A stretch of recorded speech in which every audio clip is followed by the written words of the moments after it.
বাসায় যদি শুধুমাত্র পাউরুটি আর দুধ থাকে তাহলেই তৈরি করে ফেলতে পারবেন 4টা ভিন্ন স্বাদের এই ডেজার্টগুলো। অনেক সময় পিঠা খেতে ইচ্ছা করলেও পিঠা বানাতে ইচ্ছা করে না, কেননা অনেক বেশি ঝামেলার মনে হয়। কিন্তু এভাবে একবার বানিয়ে দেখুন, এত সহজ মনে হবে বিশ্বাসই করতে পারবেন না। কাউকে শুধু এভাবে একবার বানিয়ে খাওয়ান, এতটা প্রশংসা করবে নিজেরাই অবাক হয়ে যাবেন। তো আসসালামু আলাইকুম everyone, welcome back to my video. আজকে আপনাদের সাথে আমি খুবই মজার ও খুবই সহজ একটা পিঠা রেসিপি শেয়ার করব। এটা বানানোর জন্য একটা বাটির মধ্যে আমি নিয়ে নিচ্ছি প্রায় হাফ কাপের মতো পানি, আর তারপর এর মধ্যে আমি 1/4 কাপ পরিমাণে চালের গুঁড়া দিয়ে খুব ভালো মতো মিশিয়ে নিচ্ছি। ভালো করে মিশিয়ে নেওয়ার পর এটাকে একপাশে রেখে দিব। এখন একটা কড়াইয়ের মধ্যে আমি নিয়ে নিচ্ছি 2 কাপ পরিমাণে লিকুইড দুধ। দুধটা কাঁচাই রয়েছে, তবে আপনারা চাইলে জাল করে নেওয়া ঘন দুধও ব্যবহার করতে পারেন। এরপর এর মধ্যে দিয়ে দিচ্ছি হাফ কাপ পরিমাণে চিনি। মিষ্টিটা চাইলে পছন্দ অনুযায়ী বাড়িয়ে কমিয়ে অ্যাড করতে পারেন।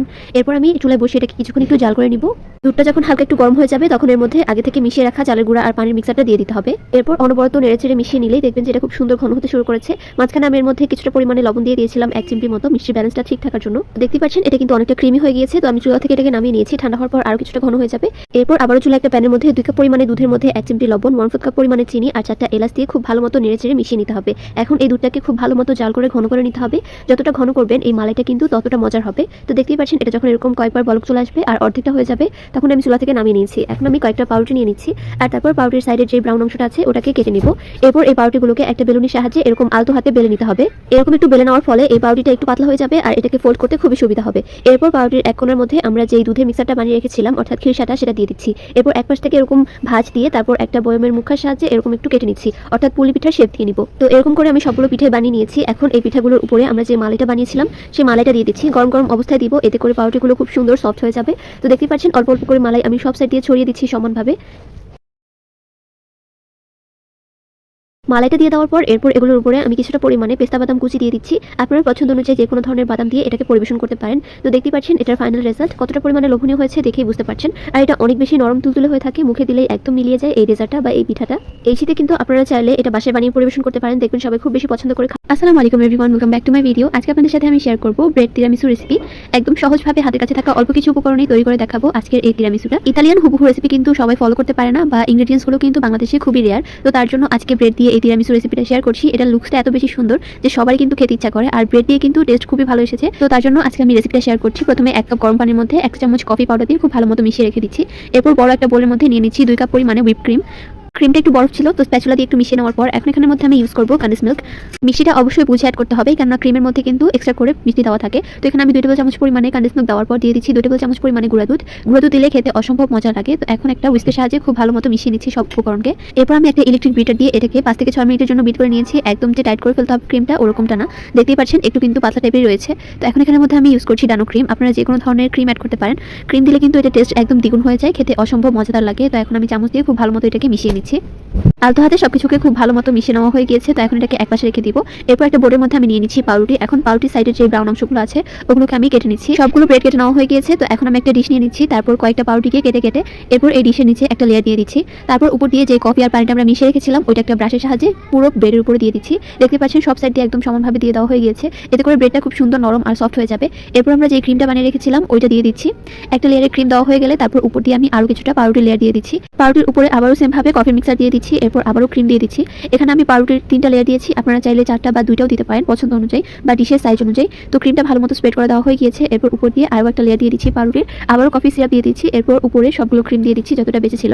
পুরো ক্রিমটা দিয়ে এখন এই পুরো ডিশের উপরের অংশটাকে একদম সমানভাবে দিয়ে দিতে হবে। একদম সমান হয়ে গেলে একটা চালনির উপর আমি 1 টেবিল চামচ পরিমাণে কোকো পাউডার নিয়ে নিয়েছি। এরপর কোকো পাউডারটাকে চেলে চেলে এই পুরো ডিশের উপর দিয়ে দিতে হবে। এতে করে দেখতে কিন্তু অনেক বেশি সুন্দর আর লোভনীয় লাগবে। তো পুরো সব সাইড দিয়ে দেওয়া হয়ে গিয়েছে। এখন এটাকে আমি ফ্রিজে রেখে দিয়েছি। এটাকে আমি নর্মাল ফ্রিজে ঠান্ডা হওয়ার জন্য কয়েক মিনিট রেখে দিয়েছি। আর এটা কিন্তু খুব সুন্দর মতো সেটও হয়ে যাবে। তো এখন আমি এটাকে কেটে দেখাচ্ছি। দেখতেই পাচ্ছেন কতটা পরিমাণে নরম তুলতুলে হয়েছে। খেতেও কিন্তু অনেক বেশি মজার ছিল। আপনারা চাইলে কিন্তু বাসায় এরকম ব্রেড তিরামিসু বানিয়ে পরিবেশন করতে পারেন, দেখবেন বাচ্চা থেকে বড় সবাই খুব বেশি পছন্দ করবে। আর এটা খেতে এত বেশি মজার যে মুখে দিলেই একদম মিলিয়ে যায়। ঘরেই যদি মাত্র 20-30 টাকা খরচ করে এরকম মজাদার লোভনীয় ডেজার্ট বানানো যায় তাহলে নামি দামি রেস্টুরেন্টে কি আর কেন খাবেন বলুন তো। আসসালামু আলাইকুম everyone, welcome back to my video. আপনাদের কাছে কি মনে হচ্ছে এটা কোনো দামি ডেজার্ট? একদমই না। ঘরে যদি মাত্র 5 পিস পাউরুটি আর 2টা ডিম থাকে তাহলেই তৈরি করে নিতে পারবেন মজাদার এই ডেজার্টটা। তো চলুন ভিডিওতে যাওয়া যাক। এটা বানানোর জন্য প্রথমে আমি 5টা পিস পাউরুটি নিয়েছি। এখন এই পাউরুটিগুলোকে ছোট ছোট টুকরা করে কেটে নিতে হবে। দেখতে তো পাচ্ছেন ছুরি দিয়ে আমি কিভাবে এগুলোকে ছোট টুকরা করে কেটে নিয়েছি। এখন আমি একটা মাটির পাত্র নিয়ে নিচ্ছি। আপনারা চাইলে এই ডেজার্টটা যে কোনো ধরনের বাটিতেই করতে পারেন, তবে দেখার সৌন্দর্যের জন্য আমি আজকে মাটির পাত্রে করব। তো ওই পাত্রের মধ্যে সবগুলো পাউরুটি নিয়ে নিচ্ছি। এখন একটা বড় বোলের মধ্যে নিয়ে নিব 2টা ডিম। তারপর এর মধ্যে দিয়ে দিচ্ছি হাফ কাপ পরিমাণে চিনি, সামান্য একটু লবণ আর সামান্য একটু ভ্যানিলা এসেন্স। এতে করে ডিমের কাঁচা গন্ধটা দূর হয়ে যাবে। এখন একটা হুইস্কের সাহায্যে সব কিছুকে খুব ভালো মতো মিশিয়ে নিচ্ছি। মিষ্টিটা চাইলে আপনারা বাড়িয়ে কমিয়ে দিতে পারেন, তবে হাফ কাপ মিষ্টি কিন্তু একদম পারফেক্ট। এখন হুইস্কের সাহায্যে সব কিছু খুব ভালো মতো মিশিয়ে নিতে হবে, চিনিটা একদম ভালো মতো গলে যাওয়া পর্যন্ত। চিনিটা ভালো মতো গলে গেলে এরপর এখানের মধ্যে আমি দিয়ে দিচ্ছি 2 কাপ পরিমাণে লিকুইড দুধ। আমি এখানে দুধটা আগে থেকে একটু জাল করে ঘন করে নিয়েছি, এতে করে ডেজার্টটা খেতে অনেক বেশি মজার হবে। আপনারা চাইলে কিন্তু র মিল্কটা ইউজ করতে পারেন। তো এখন আমি যে মাটির পাত্রের মধ্যে পাউরুটিগুলো রেখেছিলাম সেটা নিয়ে নিচ্ছি, আর দুধের মিক্সারটা এখন এই পাউরুটির মধ্যে দিয়ে দিতে হবে। সম্পূর্ণ মিক্সারটা দিয়ে দেওয়ার পর এখন উপর থেকে একটু চেপে দিতে হবে, যাতে করে পাউরুটিগুলোর মধ্যে দুধটা একদম ভালো মতো প্রবেশ করে পাউরুটিটা নরম হয়ে যায়। এখন উপর থেকে দিয়ে দিচ্ছি 2 রকমের কিশমিশ। আপনারা চাইলে যে কোনো ধরনের ড্রাই ফ্রুটস বা পছন্দ অনুযায়ী এখানে ফ্রুটস বা যে কোনো কিছুই দিতে পারেন, আবার চাইলে বাদামও দিতে পারেন। তো কমলা আর কালো কিশমিশ সব সাইডে ছড়িয়ে দেওয়ার পর এরপর আমি উপর দিয়ে দিচ্ছি একটা ফয়েল পেপার। একদম ভালো মতো ফয়েল পেপারটা দিয়ে এটার মুখটা সিল করে দিতে হবে, আর যদি কোনো ঢাকনা থাকে তাহলে ঢাকনাও দিয়ে দিতে পারেন। এই ডেজার্টটা কিন্তু চুলায় দেওয়ার পর খুব সুন্দর ফুলে যাবে, তো ফয়েল পেপার দিলে বেটার, এতে করে খুব সুন্দর উপর দিকে ফুলতে পারে। আর অবশ্যই ঢাকনা দেওয়ার চেষ্টা করবেন। এখন একটা বড় সাইজের হাঁড়ি নিয়ে নিয়েছি। এখন এর উপর একটা স্ট্যান্ড বসিয়ে তার উপর একটা বাটি বসিয়ে তার উপর মাটির হাঁড়িটা বসিয়ে দিয়েছি, এতে করে হাঁড়িটা নড়াচড়া করার চান্স নেই। তারপর হাঁড়ির মধ্যে আমি 2 কাপ পরিমাণে পানি দিয়ে দিয়েছি আর ঢাকনা দিয়ে লাগিয়ে রাখবো। এরপর চুলার আঁচ মিডিয়াম টু লো রেখে এটাকে রান্না করে নিতে হবে। যেভাবে আমরা পুডিং রান্না করি ঠিক সেইভাবেই এটাকে করে নিতে হবে। তো এটা আপনারা যদি চান ওভেনেও দিতে পারেন, ওভেনে দিলে উপরে আরও সুন্দর কালার আসবে, তবে এভাবে করলেও কিন্তু খুবই সুন্দর কালার আসে। তো আমি এটা 20 মিনিট পর ঢাকনাটা খুলে চেক করে নিয়েছি, টুথপিক দিয়ে চেক করলাম, এটা একদম ক্লিন এসেছে, তার মানে এই ডেজার্টটা একদম রেডি। উপর দিয়ে আরও কিছুটা কালো কিশমিশ আর চেরি ফল দিয়ে ডেকোরেশন করে নিয়েছি। তো তাহলে কিন্তু মজাদার এই ডেজার্টটা একদম রেডি। এটা খেতে আসলে অনেক বেশি মজার হয়ে থাকে। ঠান্ডা ঠান্ডা সার্ভ করবেন, দেখবেন সবাই খুব বেশি পছন্দ করবে। আসসালামু আলাইকুম। শুধুমাত্র বাসায় যদি পাউরুটি আর দুধ থাকে তাহলে কিন্তু এই ডেজার্টটা আপনারা খুব সহজে বানিয়ে নিতে পারবেন। মুখে দিলে একদমই মিলিয়ে যাবে এই ডেজার্টটি। হঠাৎ অতিথি আপ্যায়নে বা যে কোনো ধরনের অনুষ্ঠানে কিন্তু চাইলে আপনারা এই ডেজার্টটি বানিয়ে পরিবেশন করতে পারেন। আর যে একবার খাবে সে তো দ্বিতীয়বার বানানোর জন্য অবশ্যই আপনার কাছে রিকোয়েস্ট করবে, এতটা মজা হয় এই ডেজার্টটি। তো চলুন এটা বানানোর পুরো প্রস্তুতিটি জেনে নিই। এই ডেজার্টটা বানাতে আমাদের মেন উপকরণ লাগছে পাউরুটি। তো প্রথমে আমি প্রায় 9 পিসের মতো পাউরুটি নিয়ে নিয়েছি। এখন এই পাউরুটিগুলো সাইডের যে ব্রাউন অংশটা আছে ওইটাকে আমি ছুরি দিয়ে কেটে ফেলে দিচ্ছি, আপনারা কিন্তু দেখে বুঝতে পারছেন। তো সবগুলোকে আমি সেম ভাবে এরকম কেটে নিয়েছি। তো এখন আমি একটা বড় সাইজের ডিশ নিয়ে নিচ্ছি। আপনারা চাইলে যে কোনো বাটিতে বা প্লেটের মধ্যে এটাকে পরিবেশন করতে পারেন। তো এখন আমি এটা নিচে দিয়ে 4টা পাউরুটি দিয়ে দিচ্ছি। 4টা পাউরুটি দেওয়ার পর আমার মনে হয়েছে যে এখানের মধ্যে আরো একটা দেওয়া উচিত। তো তার জন্য এখানের মধ্যে আমি একটা ছোট সাইজের পাউরুটিকে এরকম পিস করে নিয়েছি। তো 2 সাইড দিয়ে 2টা দিয়ে দিয়েছি। এটা আসলে আপনাদের ডিশের সাইজ অনুযায়ী পাউরুটিটাকে কেটে নিতে হবে। তো সব সাইড দিয়ে সমানভাবে ভরে যাওয়ার পর এটাকে আমি এক সাইডে রেখে দিচ্ছি। এখন আমি চুলায় একটা প্যান বসিয়ে দিব। আসলে এখানের মধ্যে আমি চুলাটা অফ করে রেখেছিলাম, চুলাটা আমরা পরে জ্বালাবো। তো প্রথমে এখানের মধ্যে আমি দিয়ে দিচ্ছি 2 কাপ পরিমাণে লিকুইড দুধ। দুধটা কিন্তু আগে থেকে একটু জাল করে নেওয়া ছিল। এখন আমি ছোট একটা বাটি নিয়ে নিচ্ছি। এখানের মধ্যে দিয়ে দিচ্ছি 1.5 চা চামচ পরিমাণে কাস্টার্ড পাউডার। কাস্টার্ড পাউডার হাতের কাছে না থাকলে কিন্তু আপনারা কর্নফ্লাওয়ার দিয়েও এটা বানাতে পারেন। তো এখন এখানের মধ্যে অল্প একটু পানি দিয়ে তারপর এটাকে একটু ভালো মতো মিশিয়ে নিতে হবে। কাস্টার্ড পাউডার বা কর্নফ্লাওয়ার এটাকে একটু পানির সাথে মিলিয়ে যদি দেওয়া হয় তাহলে কিন্তু খুব সহজে মিশে যায়। এখন এই কাস্টার্ডের মিক্সারটাকে আমি দুধের মধ্যে দিয়ে দিচ্ছি আর তারপর একটা চামচ দিয়ে খুব ভালো মতো মিশিয়ে নিব।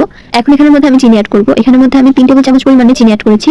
মিষ্টিটা চাইলে পছন্দ অনুযায়ী দেওয়া যাবে। আর এখন আমি চুলাটা জ্বালিয়ে নিব। চুলাটা জ্বালানোর পর কিন্তু অনবরত এটাকে নাড়তে থাকতে হবে, নাহলে কিন্তু নিচে দিয়ে লেগে যাওয়ার সম্ভাবনা থাকে। তো এরকম যখন ফুটতে শুরু করবে আর যখন এরকম ঘন হয়ে আসবে তখন চুলা থেকে নামিয়ে ফেলতে হবে।